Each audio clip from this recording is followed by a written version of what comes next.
Estamos de regreso, estamos hablando sobre desarrollo social con dos investigadores reconocidos a nivel nacional por el Sistema Nacional de Investigadores y además pertenecientes al CIAN. Me refiero al doctor Mario Camberos y también al doctor Luis Huesca.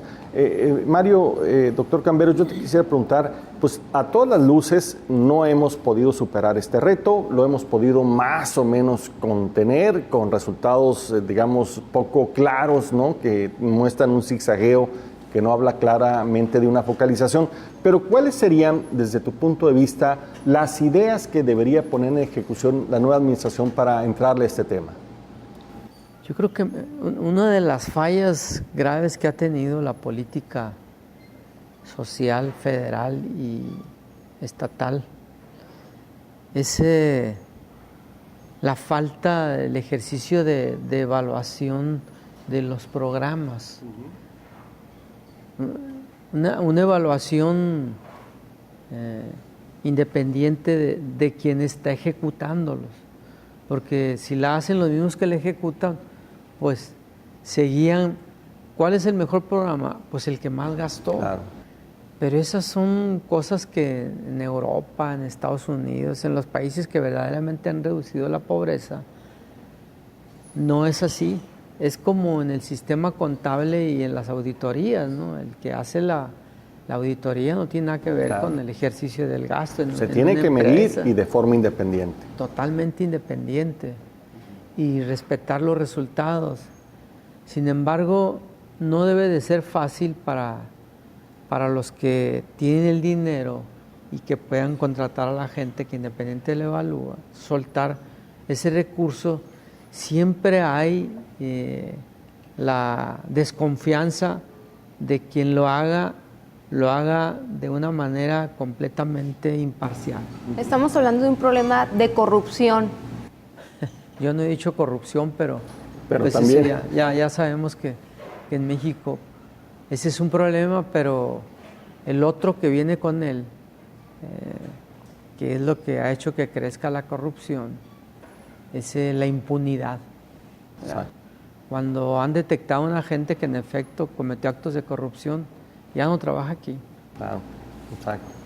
Borrón y cuenta nueva. Estamos hablando de los pobres que generalmente tienen menos condiciones para defenderse que las clases medias o altas, ¿no?, que es otro tema. Luis, tú decías unos datos ahorita que me dejaron pensando. También, por lo visto, falta capacidad de gestión, de ponerse de acuerdo entre las esferas federales y estatales, ¿no? Como que hay bolsas que todavía Sonora no puede aprovechar. Por un lado, sí, medir con mayor objetividad, imparcialidad, pero por otro lado, mejorar la gestión de estos recursos, porque dependemos del gobierno federal.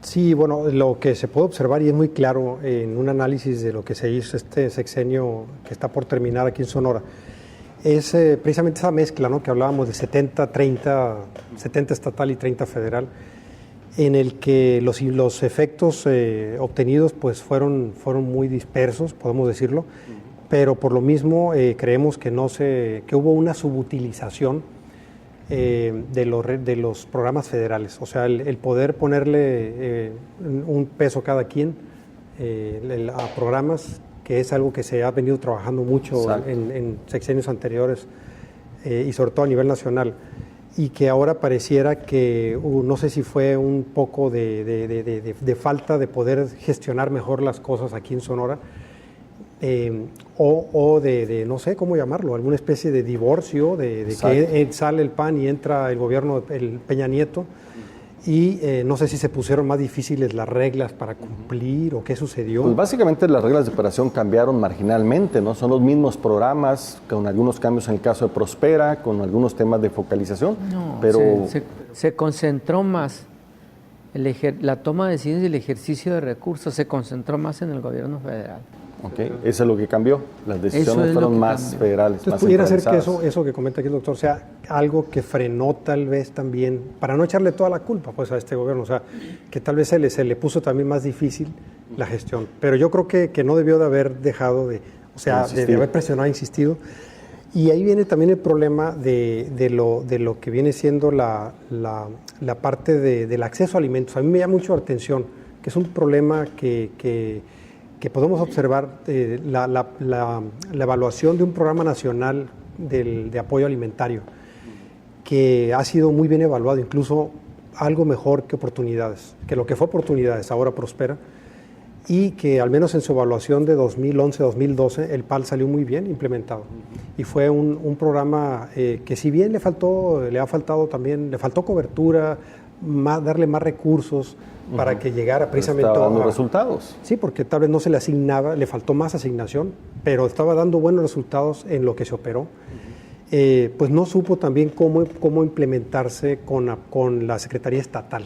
Exacto. Por ahí creemos que también es muy importante porque los datos son escalofriantes, o sea, que una cuarta parte de la población sonorense no tenga acceso, o sea, estamos hablando de, Coneval nos dice ahorita en su reporte que casi el 26% de la población, de los cuales 9.7 son los que por ingreso no pueden comprar la canasta, que son algo poquito más de 280,000 personas, pero hablamos de personas que sí pueden comprarla, la canasta alimentaria, pero que por problema de abasto, de distribución, no tienen problemas de acceso a alimentos. Entonces está desequilibrado, ¿no? O sea, tenemos un problema de pobreza alimentaria, pero también de acceso a alimentos. Exacto. Y ahí, pues, una de las oportunidades es también aprovechar lo que puede ser el alimento dejado en los surcos, sí, sí. Y que el Banco de Alimentos ha estado también tratando de que la Sedesón o otras instituciones la apoyen. La Sedesol Federal es la que ha estado ayudando. Así es.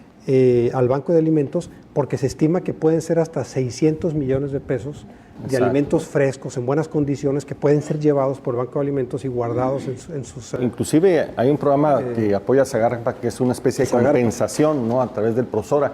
Pero tenemos problemas que el Banco de Alimentos de Navojoa, que el sur, donde está más grave, pues no se ha terminado todavía de fundar por problemas administrativos, ahí de política, etcétera, y es una lástima porque ahí habría una gran cantidad de alimentos que podrían recuperarse para la gente de escasos recursos, ¿no? Claro, ese es un área de oportunidad, ¿no? Que ahora con el nuevo gobierno que entre, pues hacer una especie de coordinación. De coordinación sobre todo, y de ver cómo le ponen ahí de recursos para que pudiera aprovecharse la infraestructura que tiene el Banco de Alimentos. Pero no solo el Banco de Alimentos, esto tiene que consolidarse con este programa que tiene la Sedesol Federal, que es de los comedores, ¿no? Es de lo que más se puede rescatar de los programas federales, porque en el Estado tenemos un trabajo muy grande que hacer. Sí, definitivamente, pero ahí es un reto para la Sedesón, la de la Secretaría de Desarrollo Social Estatal, ver de qué manera, porque había la pregunta, ¿no? Sería cómo aprovechar, entonces sería una mejor coordinación, que es lo que comentábamos también en un principio, ¿no? Lo que observamos es una ausencia de coordinación y por lo tanto los resultados han sido muy dispersos y que en general hay más pobreza en Sonora y se afectó también a una clase media baja que vino ahora a ocupar pues un lugar en la pobreza, ¿no? Doctor, considera... Creo que estamos dando una óptica en cierta forma equivocada de este aumento de la pobreza. Es que no aumentó solamente de 2002 a 14, viene aumentando desde el 8 para acá otra vez. En el estado de Sonora también.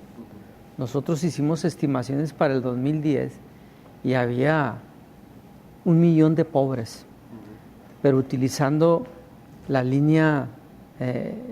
el método de la línea de pobreza, no el multidimensional, que ya no se usa ahora.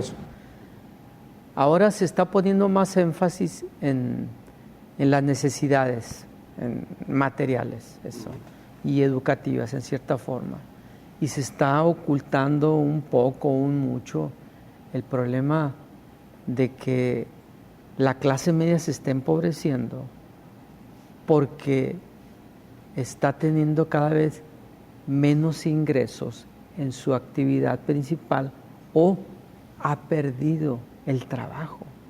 Eso. O sea, se está empobreciendo la clase media, eso. La encuesta nacional de ingreso o gasto de las familias lo deja clarísimo, ¿no? Que están reduciéndose sus ingresos, ¿no? O sea, en 2 años se redujo en 3% el ingreso, pero luego en la encuesta de ocupación y empleo, que es más general, que capta el ingreso de los trabajadores, dice que si bien a nivel general han perdido 3%, los trabajadores han perdido 5% de su ingreso real.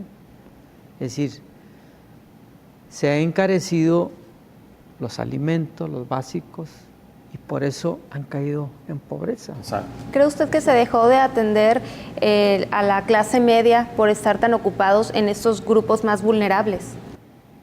En parte sí, se dejó atender en parte, pero hay otro proceso económico perverso que es del sistema mismo, de que la competencia por las ganancias propicia que los empresarios busquen las maneras de ahorrar costos, y uno de los costos más importantes por ahí es el costo laboral, ¿no?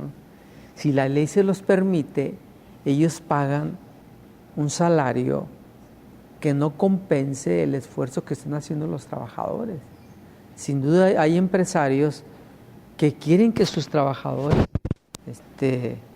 también disfruten. El ejemplo más claro que ha habido es el de Henry Ford, ¿no? El que inventó el automóvil, ¿no? Cuando le preguntaron, ¿usted cuándo considera que su empresa va a ser la más exitosa?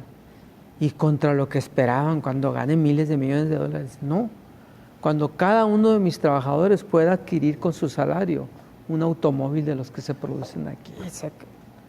Y lo consiguió. Exacto. Entonces, es un problema también de fondo en este país, la distribución del ingreso, ¿no? Pocos acaparan demasiado. Eso, por un lado, bajó el ingreso, y por otro lado, aumentó la concentración del ingreso. Ya Gerardo Esquivel hizo un estudio para Oxfam, ¿verdad? Es Oxford, la Universidad de Oxford, o es un instituto. Oxfam. No, Oxfam es una organización, una SC nacional.